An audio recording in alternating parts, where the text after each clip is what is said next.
Hello friends, good morning. তো আশা করি আগের ব্লগে তোমরা বুঝতেই পেরেছো আমার ফর্ম ফিল আপটা কমপ্লিট হয়নি, কলেজের ফর্ম ফিল আপটা কমপ্লিট হয়নি। তো আজকে আমাকে আবার যেতে হবে। তো আমি সকাল সকাল আবার বেরিয়ে পড়লাম, মানে বাবা আমাকে গাড়ি করে বাজারে দিতে যাচ্ছিলো। তো একেই বৃষ্টি পড়ছিল, দুই ওয়েদারটা খুব খারাপ ছিল। তো তাও কি করা যাবে, ফর্ম ফিল আপটা তো করতেই হবে। ফাইনালি বাজারে পৌঁছে তো টোটো করে সেই দোকানে চলে গেলাম। কিন্তু দোকানে সারাদিন বসে থাকতে থাকতে প্রায় সন্ধ্যা হয়ে এসেছিলো। সেই সকাল 10টার দিকে গিয়ে এখন বাজে রাত 7:30। মানে ভাবা যায় সারা দিন অনলাইনের দোকানে। কাটাটা বাজে 8:30 ফর্ম ফিল আপের চক্করে আজকে আমার সত্যি সত্যি পাগল হয়ে গেছি, আর কিছু বলার নাই। সেই রাত সকাল 9টার থেকে বেরোয়, এখন হচ্ছে রাত 8:30 বাজে।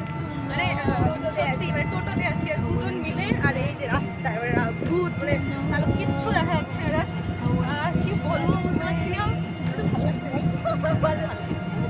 তো টাটা। তারপর তো ও ওর বাড়িতে নেমে পড়লো, আমি ওর সাথে ওর বাড়িতেই নিয়ে পড়লাম। তারপর ও বাবা আমাকে ওখান থেকে নিতে আসলো, গাড়ি করে বাবার সাথে বাড়ি চলে যাচ্ছিলাম।